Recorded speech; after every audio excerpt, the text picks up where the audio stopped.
Hello and welcome to episode 96 of Fergo and the Freak. I'm that bloke from Rugby League Project, Andrew Ferguson. You can find me on Twitter at AndrewRLP. And join me once again is the glorious League Freak, who you can find on Twitter at League Freak. How you going today, mate?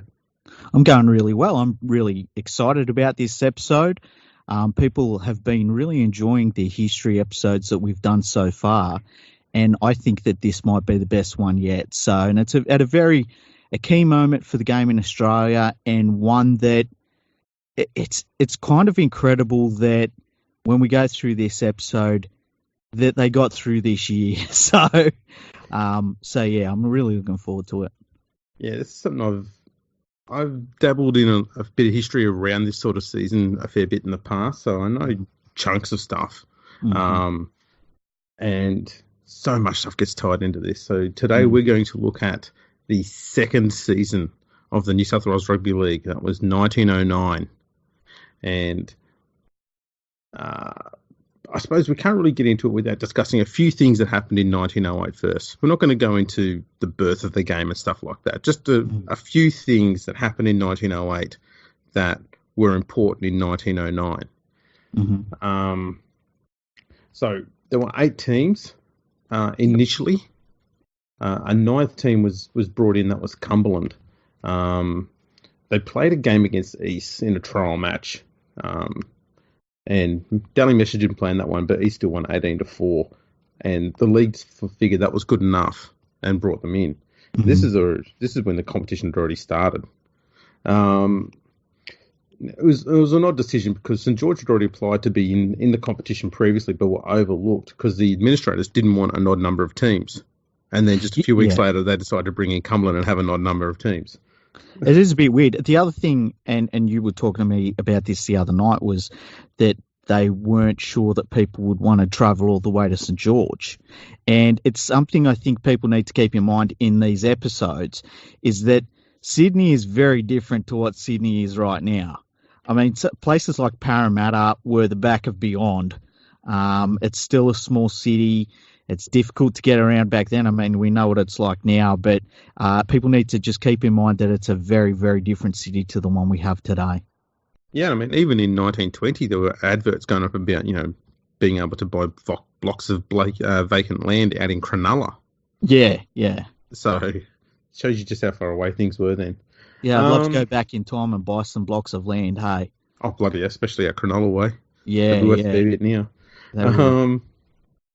Now, the first ever rugby league touring side to Australia was a New Zealand Maori team. And they visited in May of 1908 when the league had only been, playing for a month at that stage. Mm-hmm. Now, the Maori team had played next to no rugby league at all. So the New South Wales Rugby League appointed George Boss, who was a Sydney referee, to help teach the Maori players about how to play the game. There were a few dramas that came along the way with that when I think he was asked to referee a few of their games and people thought there'd be a bit of bias and stuff involved. Mm-hmm. There's little bits of animosity all along the way. An issue with gate takings at one match. But the biggest one was when the Sydney man, Robert McKechnie Jack, had allegedly been in correspondence with the Maori team regarding organising of games for the tour as well as venues and other events. Mm-hmm. And he was asking for 5% of all the Maori gate takings from each match they played as payment for his services.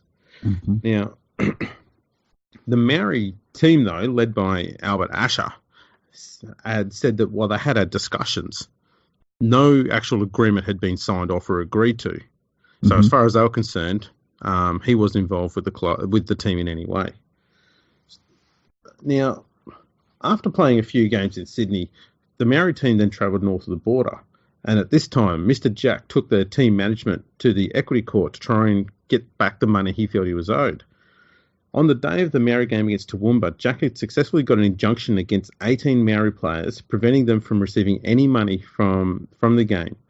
The New South Wales Rugby League assumed that this meant that the tourists would not receive any money from them for the entire tour until the case had been settled in court. So they contacted the Queensland Rugby League Amateur Association, I think it was, and informed them of the matter. And so the Queensland League then withheld monies as well for the games up there. Wow, wouldn't that be just a wonderful moment for the Maori players? All of a sudden, everyone's saying to them, "Listen, we can't pay her. Well, we can't pay a cent. It's court ordered." That must have been wonderful. They were getting genuinely pissed off, and in one game, they started getting very violent on the field. Yeah, much brawling. One thing I love is a newspaper report said that the crowd were jeering and hooting them. We don't hear hooting being used as a term anymore about crowds booing fans and stuff, booing players and stuff like that. I love it. I would love to hear some hooting come back into the game. Maybe we should do that for Retro Round. Bring back hooting. Yeah, I wonder what hooting sounds like. I've got no idea. Can you imagine if it was some weird noise that just has been lost in time, that if you heard it again, you'd be like, what? What are they doing? It's like if you went to this point, right, in history, and you said, listen to an English soccer match and they sing, they'd be like, what? Why? They'd find it weird. Exactly. Now, while the Maori team were touring around Australia, the New Zealand All Gold side returned from their 1907-08 tour, and that tour had Daly Messenger on board. And they played a handful of games in Australia before they finished up and headed back home. Now, the Maori team at this stage, they were at the end of their tour. They were so pissed off that they hadn't been getting any of their money that they actually decided that what they would do was organise a game where they'd play 15-a-side rules, which wasn't under the control of the New South Wales Rugby League, in an order to try and get money to pay for their journey back home. And this whole time, one of the founding fathers of rugby league in Australia, JJ Giltinan, he had blankly refused. I'm not giving you money. It's a court matter. It's got nothing to do with the league.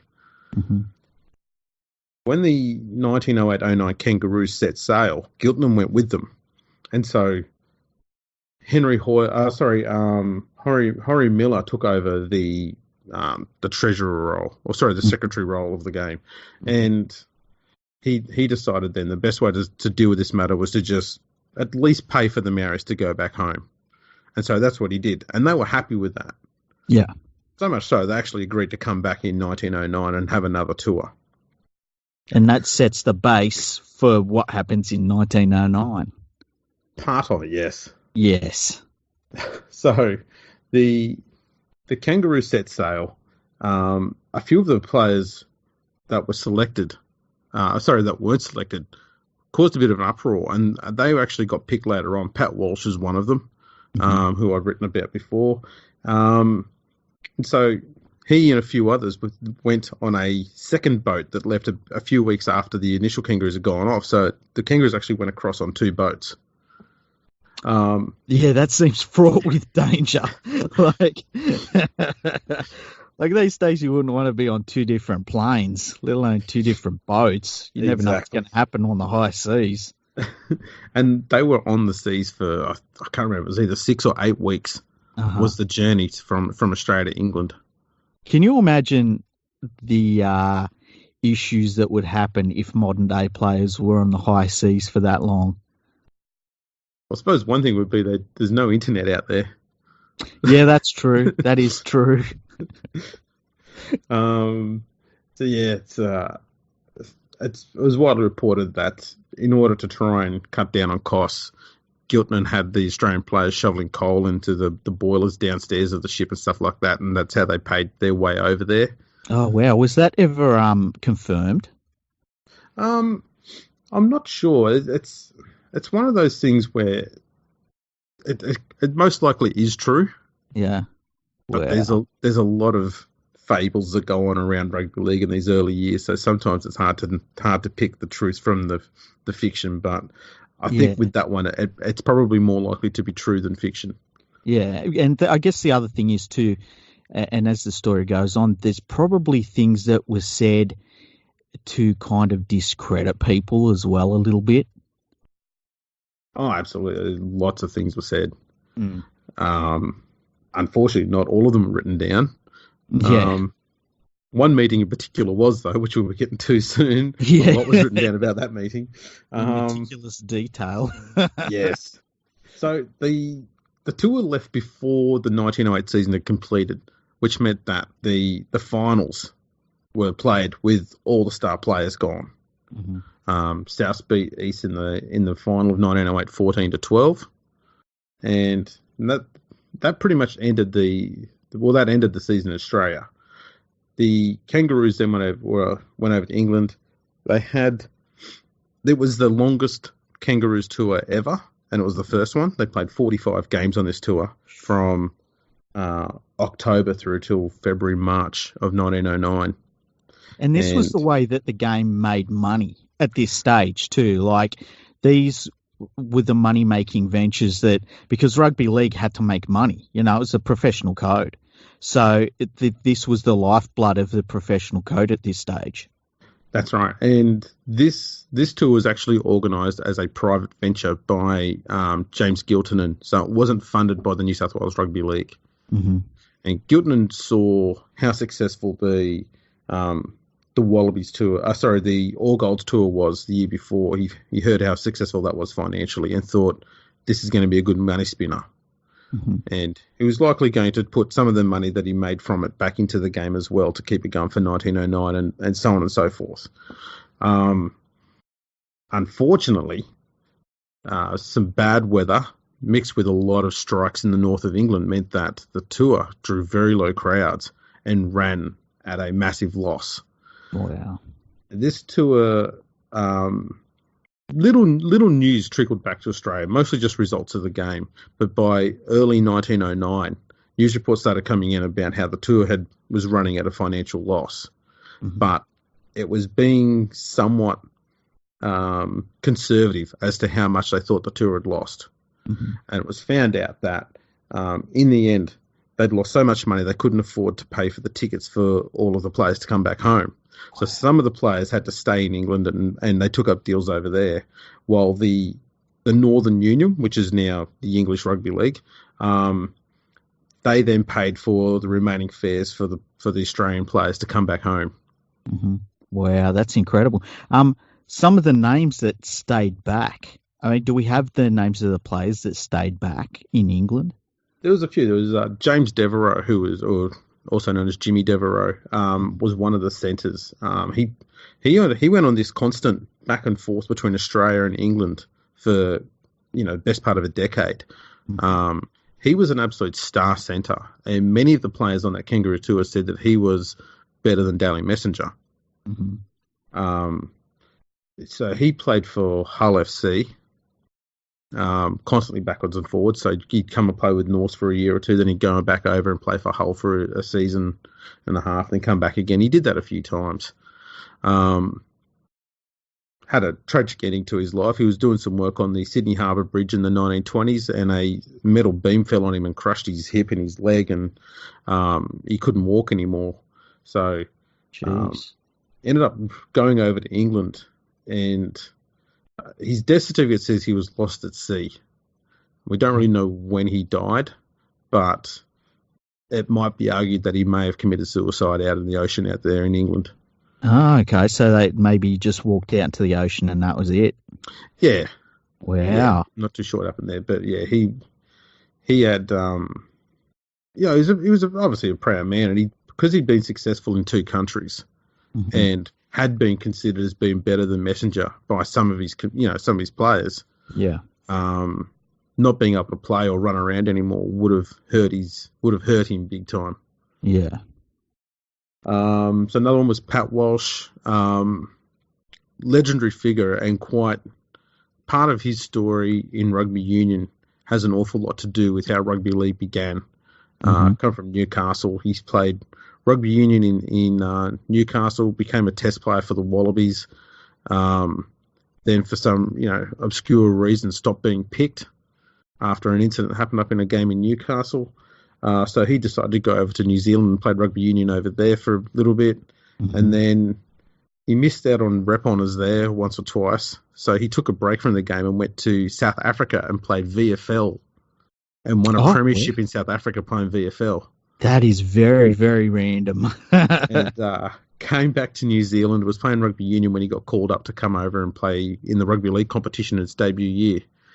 And got off the boat in Sydney from the journey from New Zealand, and he was collected by some rugby league officials, and they took him straight to the I think it was the agricultural sports ground or the Agra, and on that way he was told about the differences between rugby league and rugby union because he was going to play straight after he got off that journey, and I think he lined up for Queensland, and he was actually had never been. I don't think he'd ever been there before. Wow! So he played state football as his debut rugby league game. That's incredible. I love the stories about, and I guess it shows that back at this time in sporting history, like the best sportsmen were just the best all-round sportsmen, and they were able to basically go and play anything because there was no, you didn't have to sign contracts and things like that in the same way you do today. Like if there was a sport that wanted to get you on board and they were willing to pay you, you could just go and play that sport. And that's why rugby league was successful in getting a lot of these great athletes because they were actually paying while there were other sports that weren't.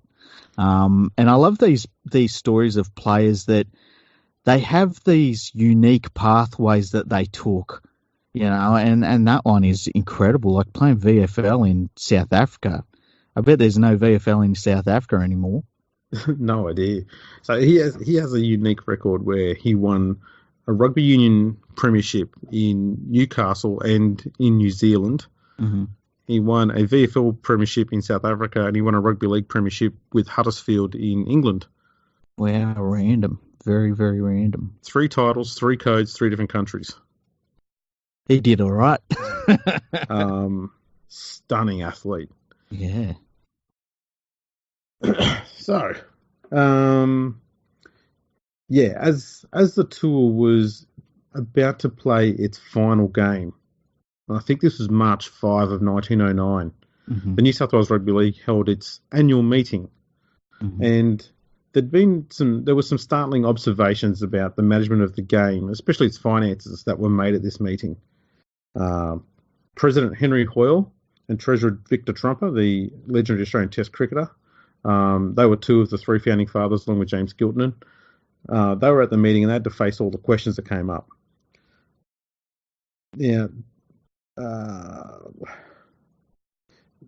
suppose the biggest question that came up was about the fact there was no balance sheet from the first year of the game being played. And this was put down largely to the fact that the 3 founding fathers had been so busy running around everywhere trying to get the game going and making money that they didn't have time to sit down and do all the finances and stuff like that, which was a legitimate, reason for what had happened. Yeah. There was a lot of organising of stuff to do at this point in the game's history, like even where we play. Have we, what clubs have we got? What facilities have they got? What players have we got? They were juggling a lot of things at once.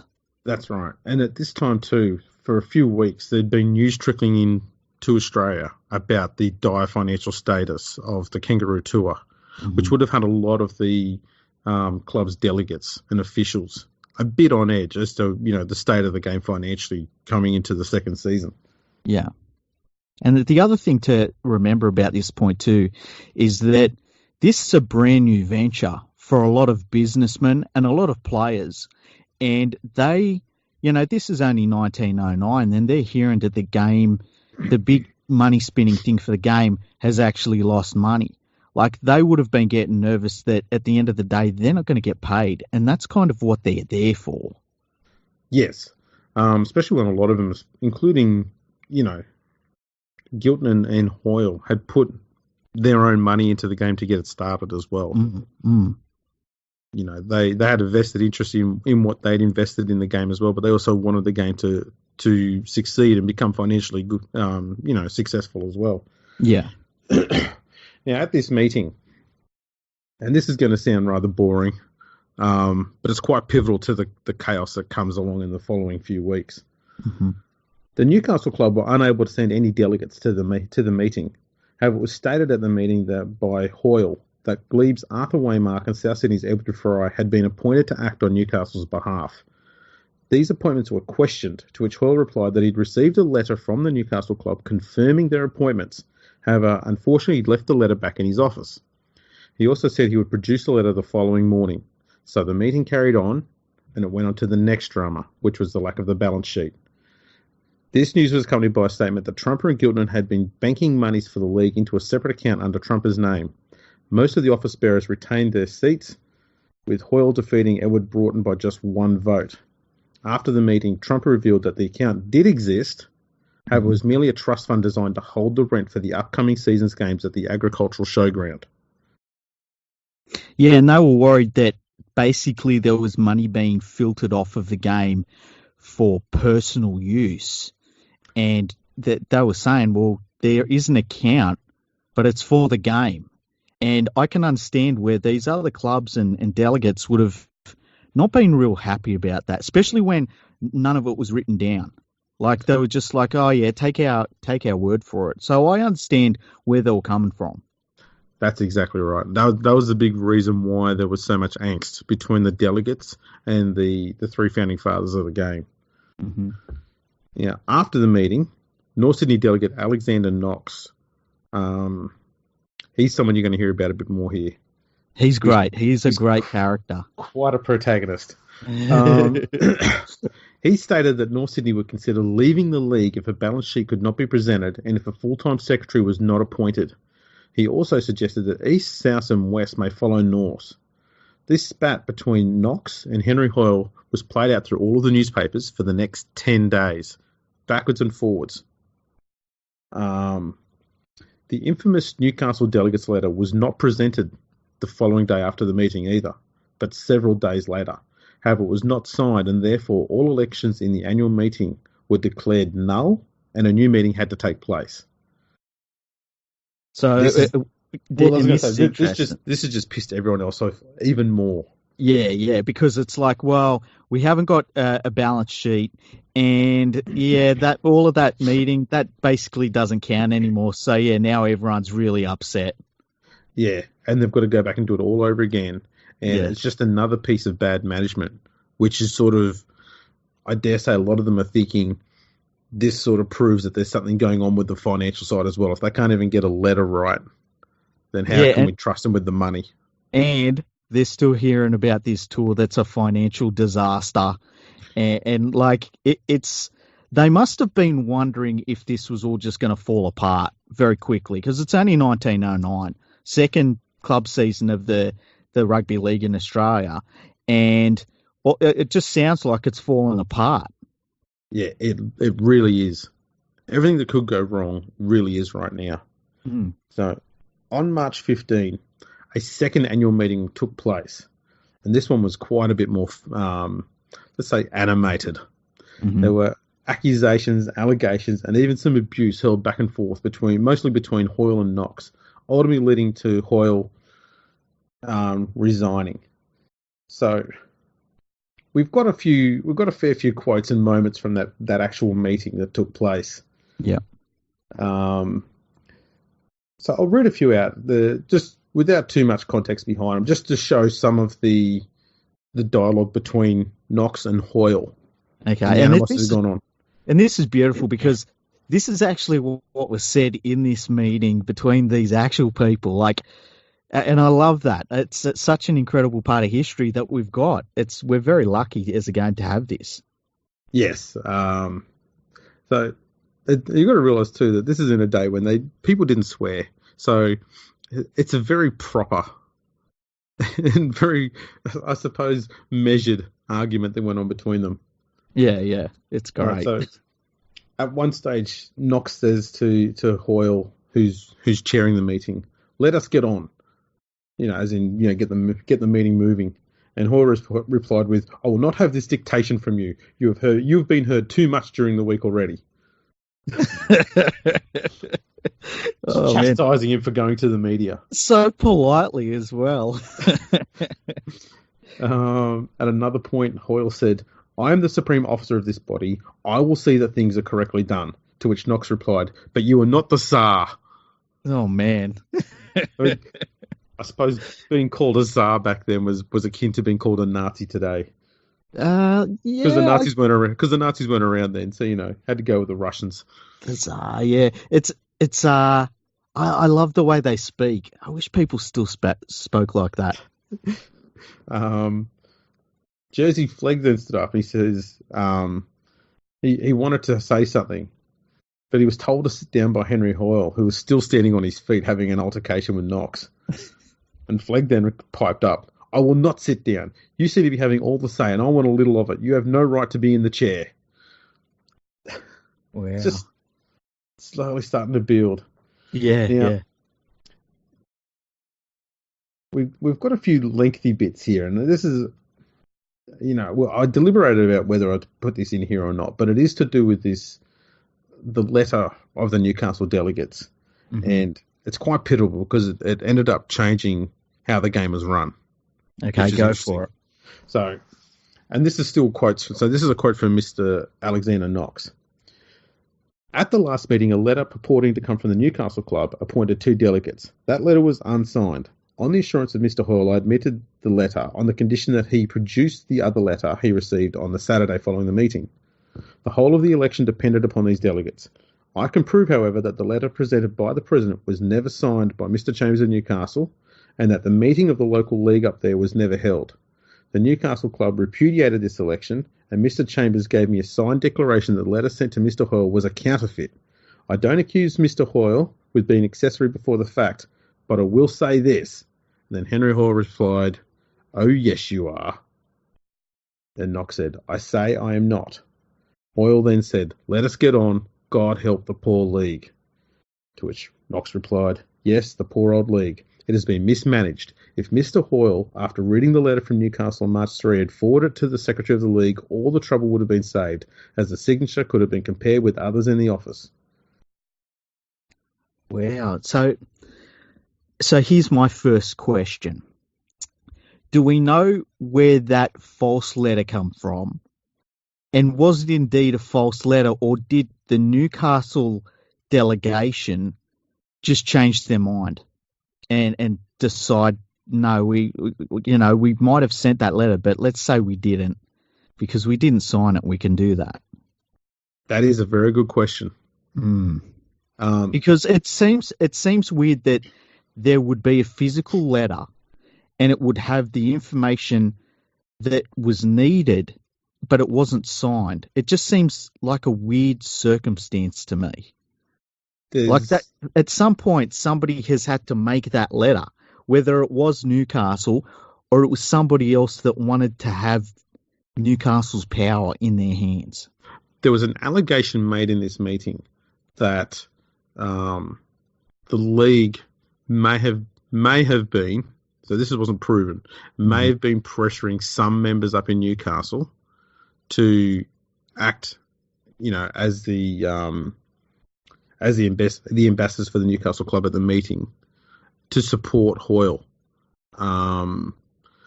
There's nothing to prove that was the case, but it was an allegation that was put to Hoyle. And amidst all the chaos that went on in this meeting, it didn't get addressed. So we don't know what the case was there. It seems that the Newcastle Club as a whole were largely unaware about these delegates being named. So maybe they were just planted. I could also see a situation where they were trying to get Newcastle to back Hoyle, and so they've been like, "Look, we'll do everything. You don't have to do anything. We'll write the letter up and everything."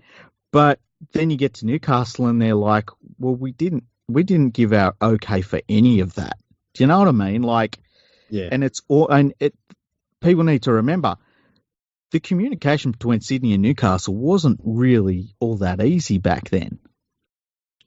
That's exactly right. To the point where Knox actually himself travelled up to Newcastle to meet with the delegates, and he had to pay for that out of his own pocket, just to get to the bottom of this case. And he even came back with a statutory declaration from the Newcastle Club. And it read, March 15, 1909, I hereby declare and admit that the signature A. Chambers, which appears at the foot of the letter dated March 2, 1909, and addressed to H.C. Hoyle, Esquire, Sydney, is not my handwriting. Signed, A. Chambers. Witness, T. Bray, Solicitor, Newcastle. Wow, that's pretty devastating. So Mr. Buckley then asked Knox, who read that out, "Are you going to say who signed the letter?" And he replied, "Yes. It cost me 10 shillings and a cab to find out." To which Mr. Peters replied, "Someone says Sherlock Holmes and a fireplace." And Mr. Quinlan replied, "It is time we had a Sherlock Holmes." So they're starting to see sarcasm coming into the whole argument, because some people are seeing this as being farcical. Yeah, and to some extent it is. Yeah, it is. And the interesting thing about Knox, and like Knox, I can see where they would think, man, this guy's a bit of a troublemaker, but this guy's actually putting into his own pocket to sort this stuff out. And he is trying to work out what actually happened. But it is interesting to hear them kind of taking the piss at the same time. Like, it's kind of that same, I guess it's the same sort of Aussie humour, hey? It's still then back there. Yeah. You see it, it's great. It's fantastic. The great thing about this meeting is, 90% of it is Knox and Hoyle arguing with one another. Mm-hmm. And then just every now and then, whenever there's just a small opportunity, some of the other delegates or board members that are in the meeting would just pipe up with just some outrageous line and just sit back down. They weren't. It's not like they were there to contribute anything to the conversation. They were just spectators watching this toing and froing of these two blokes up the front. Yeah, it's like they're one step away from going, ooh, I wouldn't take that. Exactly. So Knox then said, "I want this league to be administered according to the rules, but rather than let it masquerade before the public as an amateur body, I would sooner see it die 1,000 times over like a dog. It had been said that some members of the league were only in it for what they could get out of it. I want to change that impression, but while on that subject, I desire to say that Mr. Hoyle has stated in public that he has never received a penny out of the league, and if anyone says so, he will have that person arrested. I now intend to give Mr. Hoyle his opportunity. I now charge him with having received pounds." Hoyle then replied, "I say now emphatically that I have never received anything from this movement except what was paid me by the Queensland League when I went there." Wow. I mean, Knox is putting it on the line. Yeah, he's just gone, right, I've just owned you on one thing about this letter. Now I'm just going to test you. Yeah. Test your word on this other matter. And then he's gone back to the whole financial thing and, whether he's trying to make it out, I guess, that Hoyle is in it for the money. And I suppose it's going to be the backbone of his argument about the secret accounts. Yeah. Now, Hoyle replied to this saying, "Let us get on. You make me tired." To which some random delegate just jumped up and says, "You've made us tired for 12 months. And there was lots of cheering.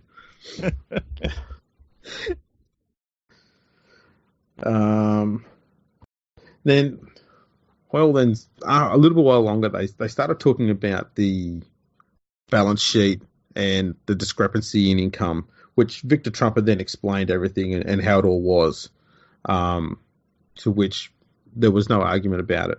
Hoyle then piped back up and addressed Mr. Knox about his journey up to Newcastle. Mm-hmm. So he sat down for a while and he's been stewing on this. He's gone, brooding. Yeah. I've got a question now. Yeah. He said, Knox had gone to Newcastle without any authority from the New South Wales Rugby League. He should have been, Hoyle saying that he should have been informed of the visit so that he could have gone with him. And Mr. Miller stood up and says, "Why did he not take us all and we could have had a picnic?" That's great. Before Hoyle could finish, someone else jumped up and says, "Never mind, the blowflies will get around you." Wow. So we then had the final bit where someone else has questioned the balance sheet. Hoyle then said, "No one can say that we are in debt." Mr. Knox then steps up and says, "Yes, I can, because I've seen the books." A delegate then moved that the question be put, and Mr. Hoyle then just said, "I've had enough. I tender my resignation, and tomorrow I will withdraw from all my bonds within the game, and I will not contest this election." Wow, he threw his toys out the pram, hey? He just had enough and gave in. Yeah, that's interesting. I mean, the writing was on the wall, it sounds like, for him in regards to the letter. I mean, the letter put him in a terrible position, and from there he was in basically a no-win situation, because even if he was in the right in terms of the game's finances and that, they can still go back to that letter, and that letter is sketchy, whatever way you look at it. That's right, the whole situation. And the fact that he couldn't present it the day after the meeting was held when he said he would, that just made it seem like it was possibly being manufactured elsewhere. Yeah, and didn't he say he had it in his desk drawer? Yeah. Like, he was pretty adamant that, it's just in my desk drawer, and, it didn't turn up for a while, and, it really put him in a bad situation. It did. And we're not saying that he did forge anything like that, but it's more the appearance of what had happened. Yeah.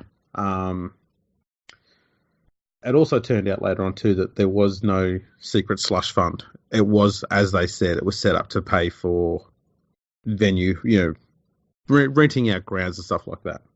Yeah, it was all above board. Yep. It was exactly as they said, and it just wasn't, because they didn't have it all written down. That was their only problem with all of this. That was their crime. Yeah. Wasn't written down at the time. So Ernest Broughton was named as the new president. Horry Miller replaced Trumper as treasurer, and Tom Phelan was appointed as the acting secretary until James Giltman returned home from the Kangaroo Tour.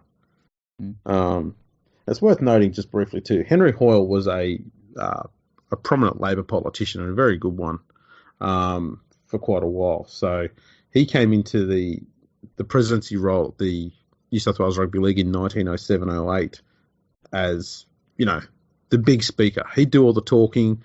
Giltner was the money man. Trumper had been involved in organising, I think, the Sydney VFL competition, and obviously involved in some of the professionalism of cricket, I dare say at the time as well. So he had that experience behind him as well. Yeah, and the three of them had they all had different aspects that needed to be there to start up rugby league. And it's interesting that they all brought something to the table. But here we are pretty close to the start of it all happening, and all of a sudden one of them has had to stand down. Yes, and then one got replaced. And another one is on his way home and unaware that all of this has taken place. Yeah. Absolutely clueless that this is going on. So, brief bio on Ernest Broughton, who became the second president. He was born in Queensland, relocated to Sydney when he was 19 years old, became a politician and won the seat of Sydney King in the New South Wales Legislative Assembly, representing the Progressive Party. In 1903, he was involved in a physical altercation at Parliament with another politician named Mr. Norton. I add this in here because I find it amusing. So, Broughton voiced his disagreement at a comment made by Norton and called him a social leper. Mr. Norton became incensed and swung a punch at Broughton. Norton stated afterwards that he gave Broughton a black eye. However, Broughton publicly refuted the claim and added that he scarcely felt the blow. The newspapers of Sydney supported him, stating that they had seen him after the incident and there was no indications he'd even been hit. That's so cool. It's so interesting. This is such a different time in history, It's not, there's no pictures. It's just, newspapers writing stuff. It's amazing. It's really amazing. That's right. So in 1908, he proposed a bill that demanded all gun owners should be licensed. In March of 1909, he was appointed as patron for the Eastern Suburbs Rugby League Club, and 2 weeks later, he was made president of the game. Wow. That's incredible. Yeah, it gets more incredible because his tenure as president lasted just 22 days before he resigned, citing ill health, a heavy work schedule, and an upcoming holiday. Oh, jeez. He wanted out of there pretty bad, eh? I dare say he got in there and saw the chaos going on and went, yeah, you know what, this is probably just not for me. Yeah, I'd rather just stick to politics, thanks, where people just try and hit me. Oh, jeez. That reminds me of do you remember when Australia's Wonderland shut down and they had a press conference and they said, why did it shut down? And the spokesman gave every single reason under the sun. I mean, he brought up bird flu, swine flu, Everything. I'm not even joking. I'm sure people can find the press conference on YouTube, but it just reminded me of that. It's like, oh, my health's not good, and I haven't got the time to do it, and I got this holiday coming up as well. It just reminded me of that. All right, well, back to 1909. The balance sheet finally arrived, where it was revealed that Balmain's games at Birchgrove Oval was producing the best gate takings. So the league decided to allow Balmain to play nearly all of their games at home in 1909. Wow. This decision saw Balmain move from 6th place in 1908 up to 2nd place in 1909. They actually only played one game out of their nine home games 9 games that year. Only one was played away from home. So they had all but one game at Birchgrove Oval. Wow. Now, after Broughton resigned, he was replaced by another politician named Edward O'Sullivan. He came from Tasmania, relocated to Melbourne, and then later on moved to Sydney. In 1882, he was overseer at the Daily Telegraph newspaper, which thereby means that the Telegraph, much to our dismay, has links to rugby league way back to 1909. In his time in Parliament, he was a very hard-working Minister for Public Works, responsible for major development of Sydney's tram network, building a number of new railways, water supply networks, roads, harbours, buildings, most notably the new Central Railway Station in Sydney. Oh, wow, that's really interesting. He also had a very short tenure, but we'll get to that in a sec. Okay.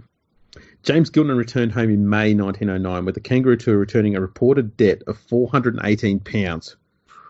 In today's money, that's about $60,000. After arriving in Sydney and learning of the annual meeting, Giltinan said, "I feel a sure throb in my heart that I can absolutely explain and vindicate myself regarding the charges made against me. What I did was in the interest of the sport. If I've done anything wrong, then I expect you to give me no quarter." Wow. That's, he's pretty adamant. He's in the clear. Yeah. Now, Daly Messenger also returned home obviously around the same time, and he was absolutely exhausted. You've got to remember, he'd been on this 30-plus game tour with the 1907-08 New Zealand All Golds team, the professional team. Mm-hmm. Returned home for a few months, and then he was back on the boat and went over to England again on the 1908-09 Kangaroo Tour on a 45-game tour before having that long boat tour back. So he would have spent close to 20 to 30 weeks in the space of 3 years on a boat. Yeah, and I mean, that would not have been fun in itself. And then getting absolutely flogged, like in terms of how many games he played.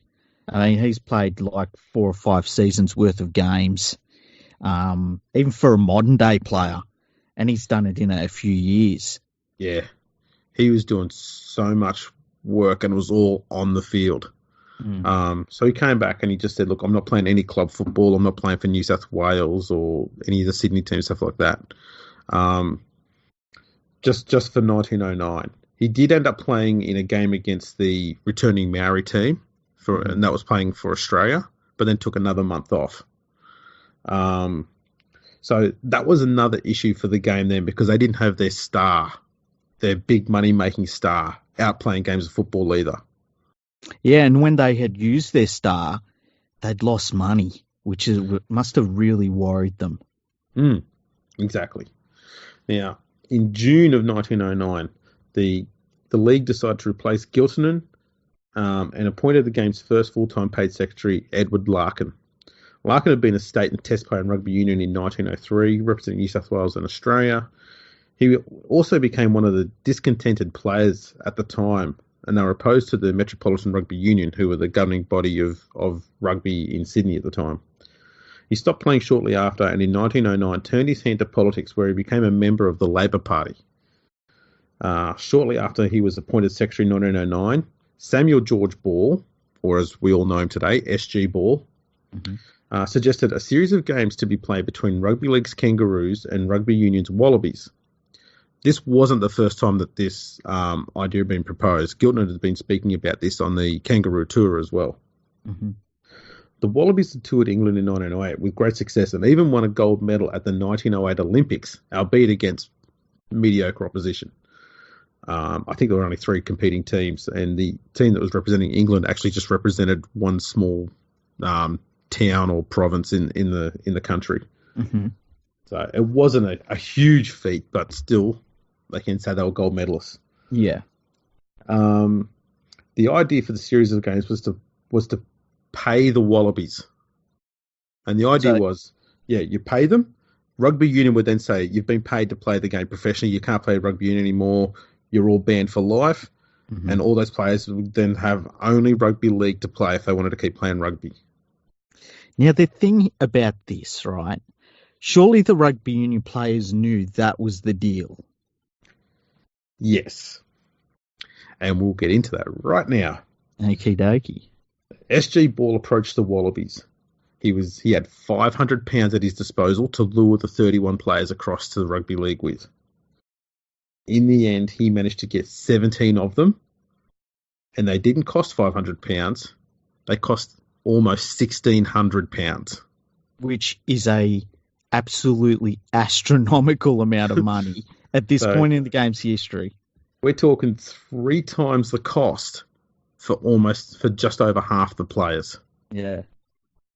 So in today's money, that £500 is equivalent to about $70,000. And the money ended up spending was equivalent to $225,000. Yeah. I would love to know what the reaction was when he come back and he said, well, I got 17 of them. And they were like, you beauty. And he's got like, just one thing though.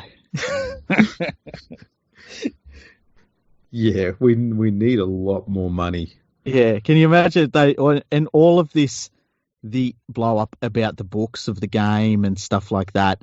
And then he comes back with this bill. Yeah. Yeah. Essentially a £1,100 bill. Mm. And this is a game that's financially on its knees. It's just had a Kangaroo Tour that lost £418, which meant their financier of, James Giltinan was bankrupt. Yeah. And the other thing too to remember is you've got rugby league players in the club competition and test players like Kangaroos players who are getting paid a certain amount of money. And then all of a sudden there's all of this money being thrown at 17 Wallabies players. Exactly. Like some of these Kangaroos players were getting about £1 to £2 to play for Australia. Mm-hmm. And most of these Wallabies players were getting around about £100 to switch codes. Which is, that must have really upset most of the player base in rugby league. Yeah, quite a few got upset over it. Mm. So this meant that the league needed money. And so they approached entrepreneur Sir James Joynton Smith, and he agreed to cover the gap so long as he was repaid through gate takings of the Kangaroos Wallabies games. The league agreed, confident that the matches between the two sides would draw massive crowds. So this is their grand plan to solve all of their problems. Mm. It's a bit of a Hail Mary move too, hey? It really is. It really is, because aside from the fact that they were going to be getting, some of the most elite players, they weren't getting all of the elite, but they were getting most of them from rugby union. There's also the potential public backlash and the media backlash for what they've done and how they've done it. Yeah, because this aspect of the coup up to this point is all done secretly. No one knows about it in the media or anywhere. Mm-hmm. So secret was it that not even the new president knew about it. Whoa! It was kept literally between 3 or 4 people, and that was it. Wow. Which must have really, when it all come out, it must have undermined the confidence of everybody and everyone else. Like, this massive, massive deal's been done. The president doesn't even know about it. And from the president's point of view, he would have felt like, well, what else are other people going to be doing that I don't know about and haven't signed off on? But at the same time, it's like, well, if he didn't know about it, how good of a president is he? That's right. Such an incredible, just a mess, a real mess. It really is. So, and there's more mess coming. June 1909 also saw the New Zealand team return to Australia, where they played 10 games between June 5 and July 3. Australia won the Test Series 2-1, and in this time only 2 rounds of the New South Wales Rugby League competition were played. In July 1909, the New Zealand Maori team returned to Australia for their second tour. Oh boy. Yeah. Now it starts to get interesting. Right, so they played 9 games in the space of a month. Just before their 10th and final game, Robert Jack, who you'll remember was the bloke who thought he was owed money by the Maori team, he claimed he was still owed £213 and issued a court order against Albert Asher, who was the captain, star player, and basically manager of the Maori team. The local police arrested Asher. When the New South Wales Rugby League heard of the ordeal, they immediately settled the Maori team's debt with Jack, as well as an additional £121 that was owed to a Mr. Marshall, so that Asher could be released in time to get to the game that afternoon, which he managed to do. So he's gone from jail and basically run out onto a rugby league field. That's what has happened, yes. Unbelievable. And Yep. for him to be the star player too, like they were almost like over a barrel on this one. So they've been like, look, just pay him the money and get him out there, get him to the ground. So they were strapped for cash. They now had this £1,600 or £1,100 they needed to pay out for the Wallabies, and they've just paid out another £334 to settle this spat between the Maori and these blokes who claim they're organising games. It's crazy. It's insane how much they were just leaking money everywhere. Yeah. And this one wasn't even money that they owed. No, this is just out of nowhere. Exactly. Like they need to come up. What was it with $350? £334. £334. Wow. I wonder how they got their hands on that money that quickly, because that's a lot of money back then. Well, there's a fair chance it was probably Joint and Smith again. Yeah. They may have still had the money set aside from the Maori Tour from the year before as well. Yeah. They'd been withholding that, so some of that may have been involved there. Mm-hmm. It's also worth remembering too, and I know I've said it already twice, that James Giltinan is dealing with a personal debt from the Kangaroo Tour himself as well at the time. The game is just it's sucking money out of everyone except for Wallabies players. Yeah, they were sweet. They thought it was great. In late August, President O'Sullivan learnt of the Rugby League coup by the Wallabies behind his back. He was so angered that he refused to be part of the game and resigned immediately. He was replaced by none other than Sir James Joynton Smith, the man who was paying for the Wallabies. Yeah, so it's like the games when, you know what, if we're going to be doing all this stuff, then we might as well get the bloke who's putting all the money in. We might as well just make him president. And it makes sense, especially at this point where the game is hemorrhaging so much money, and he's basically keeps going into his own pocket for it. It was kind of what they had to do, really, wasn't it? Yeah. And I dare say he probably had to do it as well so that he could keep an eye on everything to make sure that he was going to get his money back. Yeah, because at some point it becomes, he's putting so much of his own money into it. You wouldn't want to leave it up to somebody else, especially when you're looking at all these meetings that are going on and how much discontent there is. You'd want to be in control of it all yourself. Yeah, and especially after hearing about how poorly run the finances were, in the first year before the shit hit the fan, so to speak. Yeah. So the semi-finals of the competition were played on August 14. South beat Newcastle 20-0, and Balmain beat East 15-8. Which meant that South would play Balmain in the final. The competition was then put on hold for a whole month so that the Kangaroos v Wallabies games could be played. Initially, 3 games were slated to take place. However, poor gate takings meant a 4th match would have to be played so as to raise the necessary funds to repay Joynton Smith for the money he outlaid to buy the Wallabies. The first game between the Kangaroos and the Wallabies took place on September 4, the Kangaroos, led by Daily Messenger, won 29-26 in front of 20,000 people. The second game was played 4 days later on a Wednesday. The Wallabies won 34-21 in front of a much smaller crowd of just 3,000. That Saturday on September 11, the Wallabies won the third game 15-6 in essentially the series. However, the New South Wales Rugby League still hadn't made enough money to repay Joint Smith, so a fourth game was organised to take place on the same day as the final between South and Balmain.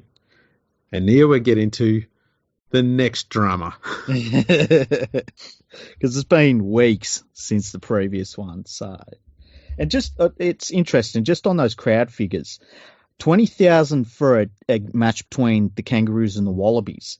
The average crowd for the Balmain Tigers at Birch Grove Oval was 1,700 people. So, and the best crowd for that season, the best average crowd for that season, was around about 3,000 for the Newcastle club. So getting 20,000 to a test match is absolutely massive. But well, that's actually an exhibition game. Yeah, there you go. But then to have that drop-off for the second match, they must have been horrified by that. It was pretty savage. I think they would have expected the drop-off given that it was on a Wednesday. But the following Saturday, the crowd wasn't that much bigger. Mm-hmm. And that's the one that would have worried them because they would have been banking on that third game, being the second Saturday game, to have been another big 20,000 crowd and bang, there's our money. We've paid everything off. Yeah. But didn't happen, so they were still behind. So, it was organised that the final would kick off at midday, as opposed to the standard 3:15 p.m. kickoff that would have been used for most games throughout the season. I think there was one game every round where it kicked off at 2 p.m. So, the Kangaroos v Wallabies fourth game was set to be the main event, and it was going to get underway at 3:45 p.m. I don't know why it was organised for the Balmain South game to kick off at midday, because that's a huge gap between the two games. But anyway. The only thing I can think of is they were maybe trying to have it so that you play the grand final, what was the final at that stage, between Souths and the Tigers, and then maybe you clear out the stadium and you're bringing in a whole new group of people, maybe for the Kangaroos versus Wallabies match. Maybe quite possibly. Yeah. So, Balmain officials said that it would be hard enough for their players to finish work and get to the Agra ground in time for a 2 p.m. kickoff, let alone 2 hours earlier at midday, as was requested. They asked for the final to be moved to Wentworth Park, as it was quicker and easier for the Balmain players to get to, as well as being a genuine neutral venue. But the league refused. Balmain largely argued, though, that playing the final before an exhibition game between the Kangaroos and Wallabies only served to devalue the premiership final. They even added they were opposed to the funds for the final being used to pay off the game's debt to Joint Smith, instead of going to the ambulance fund, which paid for an ambulance to be present at all club games for, deal with injuries and the like. The league, though, remained steadfast. Edward Larkin informed Balmain that the program would not change. Balmain's players and officials who could manage to reach the ground at the time, they all decided they would stand outside and protested against the league, while South players lined up on the field, kicked off, and scored a try against nobody. The referee declared South the premiers via forfeit.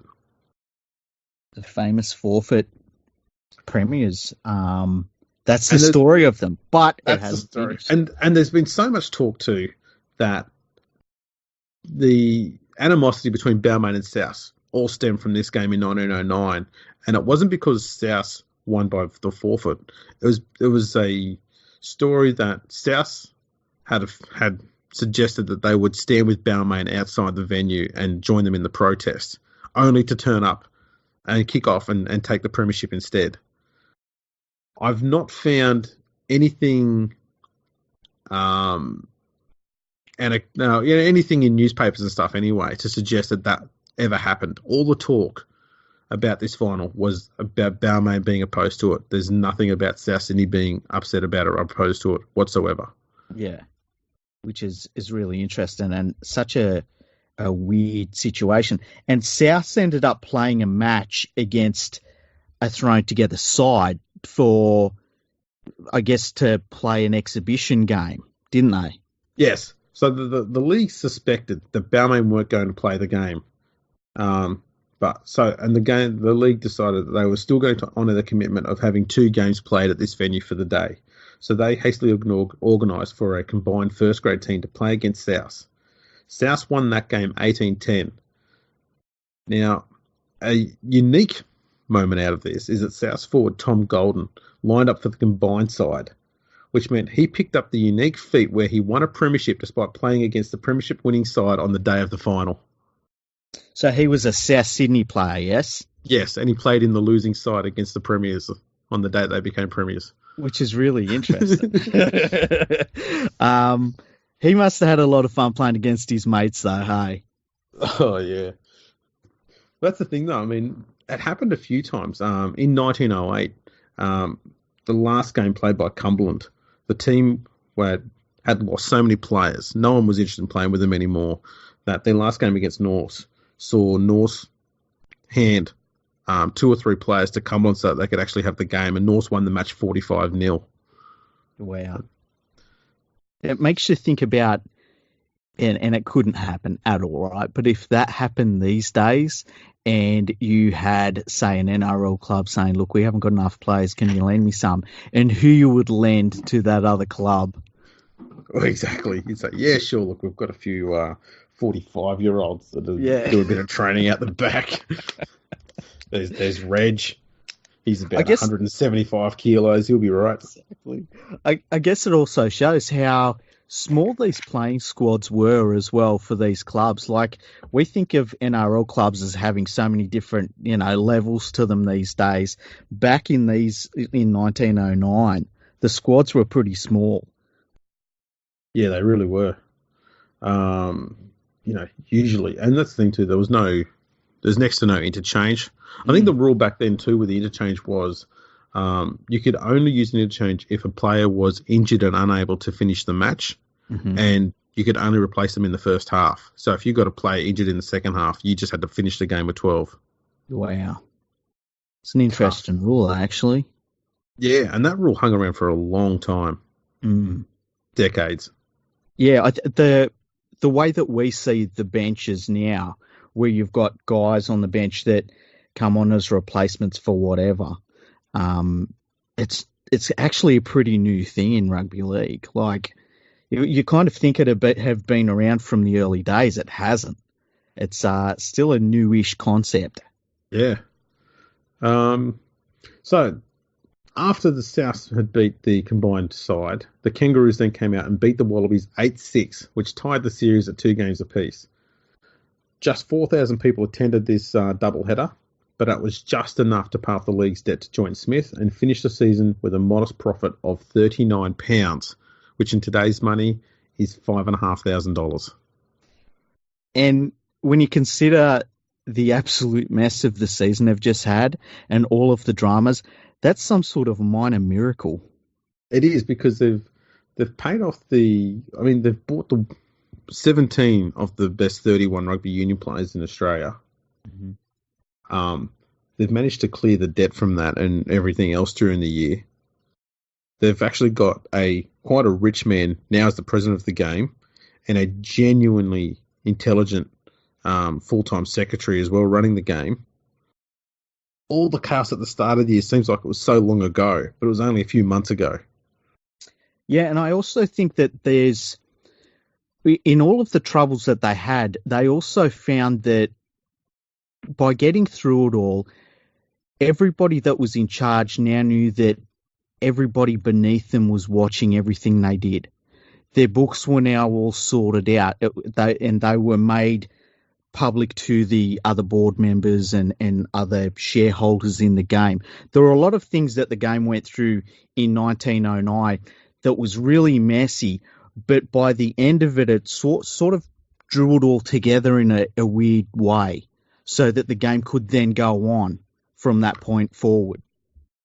Yeah, it was almost like it wasn't so much trial and error, but there was an awful lot that they learnt from the mess of 1909. Yeah, it was almost like growing pains that they needed. Yeah. Now, there was one more little thing that also happened in 1909 after that final. The saga over Balmain's forfeit didn't end on that day. The week after the game, Balmain began fundraising in order to launch legal action against the league and their decision to award the premiership to South. Alexander Knox, you remember him from the start, he aligned himself with Balmain's plight, as did former President Edward O'Sullivan. Despite raising all of the funds required, Balmain decided to drop their legal action against the game. And this came shortly after the league said, we're going to ask the referee of that game to advise us what the official rule is on that final. And the referee said Balmain didn't turn up, South did, they kicked off, so therefore they win by forfeit. And Balmain essentially just accepted that and went, yeah, you know what, let's just move on. Which in itself is a minor miracle, knowing the way rugby league is. Especially with Alexander Knox there trying to push the barrow for Balmain as well. Yeah, but I feel as though Alexander Knox would have been one of the first people to say, you know what, this is the right thing. Because for the troublemaker that you could say he was, he just wanted the right thing to come out of everything that he did and said. He wanted things to be done the right way. And, he rubbed people the wrong way when he was trying to sort that out.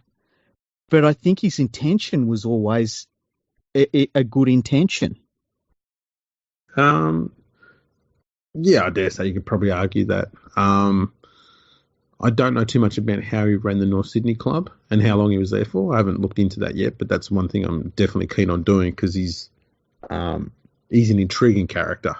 He really is, isn't he? And he's one of those characters too that I like to look into because you get a lot of people and they'll research the same sort of people every time. It'll be the James Gilton and it'll be Daly Messenger and the likes. And I like to find these other characters who had a pretty important role to play, even if it was just for a little part in the way the game evolved and changed and grew. And he's definitely a big part of that. And he also comes across through all of this time as someone you can almost, he feels like a real person, like a lot of these other people that get talked about from this era, like James Gilton and stuff. It's hard to relate to them because the things they're doing are pretty extraordinary. And, these are business people and they're going on tours and stuff like that. They're investing their own money into the game and stuff. Whereas Knox seems like the sort of guy that's sitting there going, hang on, that doesn't sound right. Like there's something about him that seems a little bit more real, something that comes through this story and something that comes through the notes. His character comes through, and I find it fascinating that can be the case over such a long period of time. Well, the thing is too, he knew he was being seen as quite an antagonist, and he was comfortable with that tag. Yeah. And definitely intriguing character, that's for sure. With the Newcastle club, he was like, well, I'll just pay out of my own pocket and sort this out. I just find that incredible. I find it really incredible. Exactly. Speaking of Newcastle, a 4-month-long strike by the Northern Mine Workers Union saw a mass of rugby union players switch codes. So much so that the New South Wales Rugby League suggested that the Newcastle team leave the Sydney competition and form their own league up in Newcastle. And so Newcastle left the Sydney competition at the end of the 1909 season, formed their own game. Wow. The league then spent the off-season looking for a team to replace Newcastle, and in the end, they signed up Annandale in 1910. Good old Annandale. I see. I didn't know that about Newcastle. Hey, I thought that it just hadn't worked out. I thought maybe it had something to do with the travel or something like that. I didn't realise that they actually suggested that they start their own league. That's really interesting. What's also interesting, and it'll be another podcast too, is what happened to the Newcastle League 8 years later. Okay, well that's a nice teaser. there's a carrot. Yeah. Just another chaos year. So we're looking now at some of these people are involved here and just what happened to them after 1909 season. So Edward O'Sullivan, just 8 months after he left the league, he became quite ill and died after suffering blood poisoning. He was 64 years old. Wow. Do they know what gave him blood poisoning?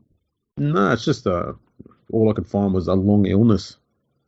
I guess back then too, like, they didn't exactly have all of the modern equipment to work out why you were dying. They might have just said, oh yeah, he had blood poisoning. Yeah. Edward Larkin.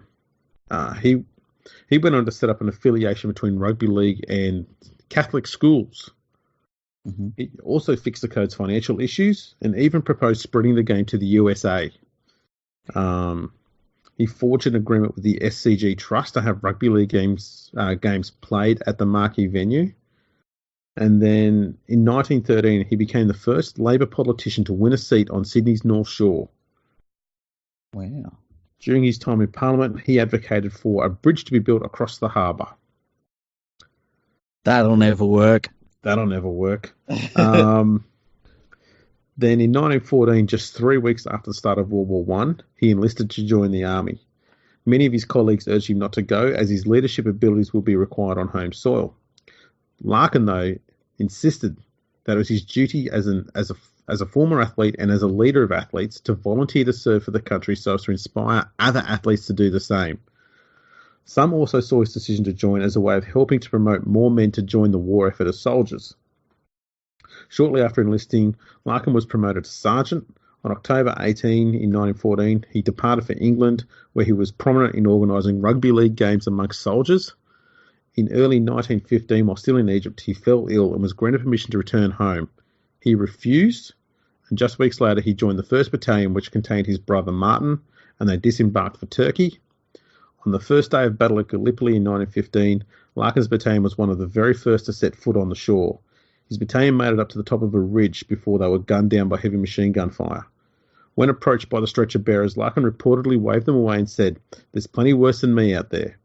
They later found him dead. His body was so badly mutilated that many soldiers believed he had been tortured, which angered the Australians. They later learnt of his true demise. He'd been hit by machine gun fire. His brother just died beside him. Larkin died as one of just 2 men who served and died in World War One while also sitting as a Parliament member. He has no known grave. His name is on the memorial at Lone Pine in Gallipoli. He was 35 years old. What an extraordinary person. And it's very sad that he hasn't got a known grave, isn't it? Wow. Genuine, that's genuine leadership. And to think that he did all of that, that time as a politician, he played for the Wallabies. He carried the New South Wales Rugby League, and he died at the age of 35. Yeah, that's extraordinary. It's fascinating. Unbelievable human. Mm. James Giltinan, he later ended up in court over the Pioneer Kangaroo Tour debacle, as he owed Arthur Rofe £2,000. Now, Rofe had invested that money into the tour, and Giltinan was only able to repay £1,800 of it. The New South Wales Rugby League refused to assist Giltinan, citing that it was his private enterprise and it wasn't a debt that they owned. Which is pretty disgusting when you consider how much of his own money he spent in the game, and then when he needs a bit of help, they turn around and say, "No, this is your problem." Yeah. It didn't deter him, though. So even though he later declared bankruptcy, he still wanted to be involved in rugby league, and he became a board member for the Annandale Club not long after they started up. Mm-hmm. In 1914, the league named him as a life member. He died in 1950 at the age of 84, and the following year the J.J. Giltinan Shield was created and awarded to the premiers of the competition. Wow. And it's nice that his name lives on in that. Yes. Ernest Broughton, who lasted 22 days as president. Mm-hmm. He was told by doctors that he needed to slow down and reduce his workload, and he decided that the best course of action was to not do that.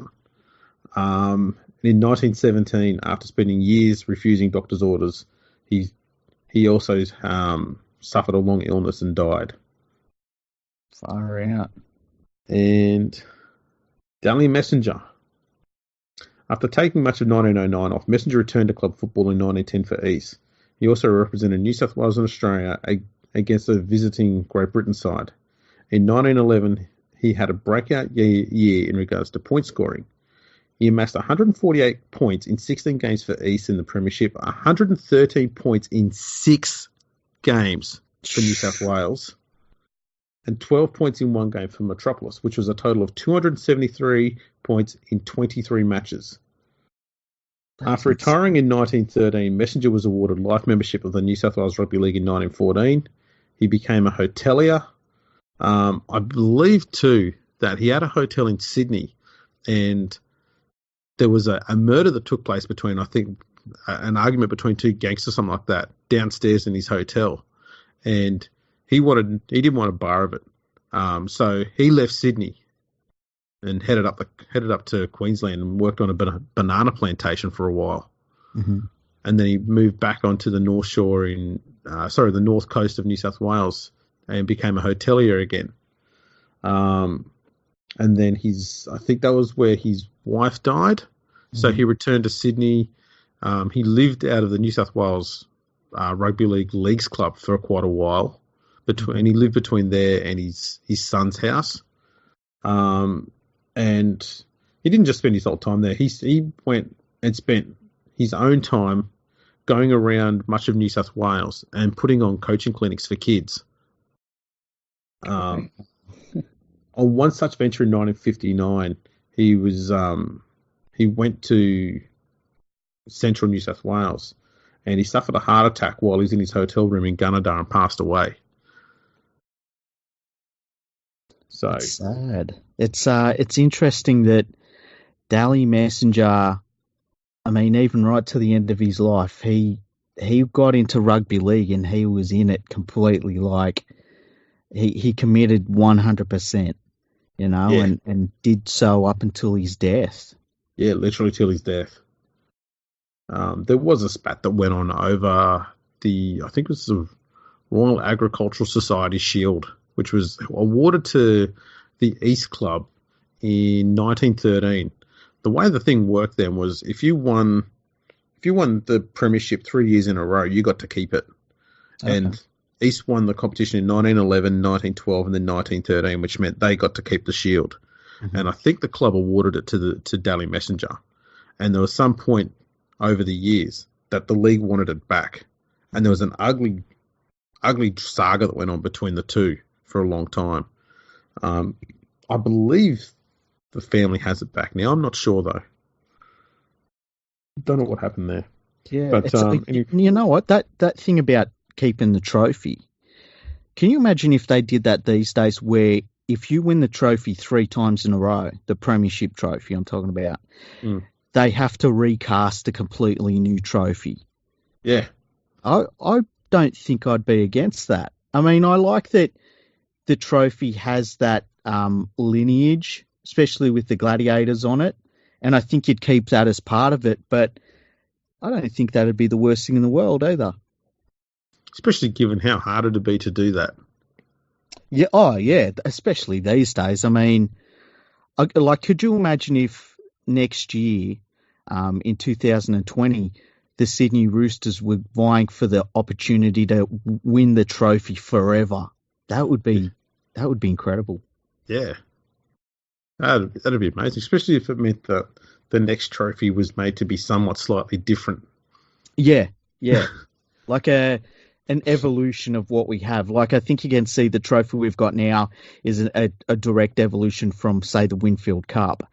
It'd be interesting what the next evolution would be. That's right. So that's the 1909 season. In a bit of a brutish sort of manner, but, we covered all of the major chaos that went on that year. And somehow the game came out of that alive. And then 1910 was a big year because they had so many of these great rugby union players to come across that were now playing rugby league. The competition went from being played over 9 weeks to having a 14-game competition. 14-round competition. 1910 also saw South create a record they haven't beaten before, and that is their biggest ever win. Mm. They beat West 67-0 in a game a week after they beat North 53-4. Whoa. They've never had a bigger win than that since. Wow, that's incredible. The interesting thing about the 1909 season as well was the fact that the club season was still the bread and butter of rugby league, but it was almost something that was how do I put it? The main game was still internationals and rep games, and they didn't mind putting the club games on hiatus for like a month. It's interesting how that's changed over the years. That would never happen now. No, and they had done that quite a fair bit actually in the those early years. Where they put the whole competition on hold for 3 or 4 weeks or whatever, so that tour games could be played. Mm-hmm. The idea was that we want as many eyes on every possible game possible. So when the touring team comes over, they have to maximise profits.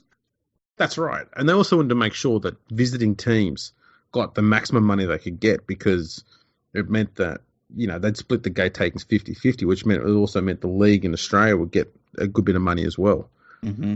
So you didn't want to have any games clashing, so to speak. Yeah. One last thing about 1909 that's not part of the chaos is it was also the same year that Queensland started their first ever rugby league competition. It was based in Brisbane. Oh, wow. And it was... They did things smoother than was going on in New South Wales. Well, the difference thing about the Brisbane one is that it was amateur. Oh, wow. How did that line up with rugby union then? Well, I think that may have been part of the purpose behind it, was that people could play both codes. Ah, okay. And it wasn't going to affect their amateur status. Ah, wow, that's an interesting way to go about it. So there were only 4 teams in the inaugural competition in Brisbane in 1909. That was Fortitude Valley, South Brisbane, North Brisbane and Toombul. And they played 6 games. And Fortitude Valley won that year. Nice. So there we go. Well, that's fantastic. And look, you've done so much work to get this episode together. And you've taught me about things I had no idea about, and I'm sure our listeners are going to be absolutely enthralled by this episode. So well done on this, Andrew. I know you don't like praise, but you really deserve it for this episode because you worked so hard to bring it together. So thank you for doing that. Yeah, no worries. It's still something I look at and go, aside from the chaos of the year, I still don't know how to put it in an order where it flows, because there's just so many different storylines and so much chaos going on everywhere, and trying to pick the right bits to talk about and trying to have it flow in some manner. Mm-hmm. Damn, it was hard because there's just so much crap going on. I couldn't imagine what it'd be like trying to live through that as an official. And I do often wonder, how would the game be reported on if it had today's media reporting on that sort of chaos? Yeah, I guess the only times that it's really come close to that is maybe at points during the Super League war. Yeah. Where there were pivotal things and such glaring issues and things that were kind of happening, almost daily at that point. One of the things I find interesting is that they're all having these meetings in the newly formed league. There must have been times where, they'd lean to the person next to them and say, yeah, this ain't working, is it? It's got to have come very close at certain points. And I would love to know how many people that were more administrators than anything else walked away from the game during this period of time as well, because it really was poorly run. It was, and I wonder too how much that comes down to the fact that there were so many politicians involved in it. A lot of them were from similar thinking political parties. So there was a lot of Labor politicians, as you heard, that were involved in the game then. The Labor Party was relatively new. Yeah. So there would have been a lot of people who may have come from a different political party with slightly different views. So yeah, just it's fascinating how much chaos went on, and it went on everywhere. There was a little bit in Newcastle. There was obviously a lot in Sydney. There was a bit on a boat over in England. Coming back home, there was craziness going on over in England, and there were still repercussions of the 1999 season that went on in the years afterwards. But still, despite all of that, there was still talk from Edward Larkin about how the game needs to look at expanding to the USA. Yeah, you've only just sorted out your own doorstep, and you already think of expanding to another country. Yeah, and can you imagine how that would have been received just in Sydney? Yeah. It is very, very. It's a really interesting point in the game's history, and there's so many characters there as well. So many characters with different backgrounds and different motivations and stuff as well. And it really is a miracle that the game got through that period of time and come through it stronger. There's this weird thing about rugby league. It doesn't matter what happens to it and how bad it looks like it's getting. Somehow it just gets stronger and stronger. And I don't know too many sports that are like that. It really does have the soul. It's a very strange sport like that. Yeah, it just can't be killed. No, can't. Doesn't matter how much you try. Doesn't matter how much it tries to kill itself. It can't do it. Yeah. And we've had people try really, really hard. I mean, even the Nazis tried. Yeah. Yeah. Only worked for a little bit. Yeah. It's fantastic. It's amazing. So yeah, there's I've got a few articles written about it all, which we'll put in the notes, I guess. Yeah. I've written a piece about the 1909 season, another one about Edward Larkin, one about Henry Hoyle, the Maori Tour, Pat Walsh, who I mentioned, Jimmy Devereux, who I mentioned. So there's quite a few I've written about. So we'll chuck them up somewhere. Might even put them on your website. What do you reckon? Yeah, I'd be up for that. I can either put them in. I'll try and get them all into one article, and we'll try and have it so that basically this podcast, and I'll chuck an article on my website that will have the podcast on it and all of the links. But we will put all the links in the show notes as well. So on your podcast and apps, you'll be able to go straight to them as well. There you go. Plenty of reading and listening to do all at the same time. Definitely. And I love these history episodes. I love learning about the game. I love learning where it's come from. And I think that all of these history episodes, it really gives you a context about where the modern game is, because over time you see certain patterns emerge in the game's history, and you see what works, what doesn't work, how sometimes rugby league goes back to things that doesn't work. But yeah, I love them. I think they're fantastic, and we'll try and get through a lot more history podcasts, especially over the off season. Absolutely. So thanks for tuning in, everyone. If you want to follow us on Twitter, go on to Fergo Freak Pod. As I said at the start, you can follow me at Andrew RLP. You can follow this man, League Freak, at League Freak. Check out his website, leaguefreak.com. Plenty of opinion and news and everything else on there. The podcast's over there as well. And you can check out my website, rugbyleagueproject.org, for all of the history and stuff, as team lineups and whatnot of games as well. And also the Patreon account. We need to, because this is the sort of thing the Patreon account pays for. So do you want to give us the address for your Patreon account? So, you go into www.patreon.com/rlproject. You make a donation there from anywhere between, I think, most people are donating between $1 and $25 a month. So, chuck any old thing in there, and every little bit helps. Keeps it independent and keeps it owned by the fans. Exactly, and we all know what Andrew's like. He's the first person to, if you ask him a question, he's the first person to say, "Well, this happened," or here's this information you're after and stuff. And so please donate to that Patreon, because it really does. It produces fantastic work like this. So thank you for that. No worries. And on that note, we'll wrap this one up. Thanks for tuning in, everyone, and we'll catch you next time.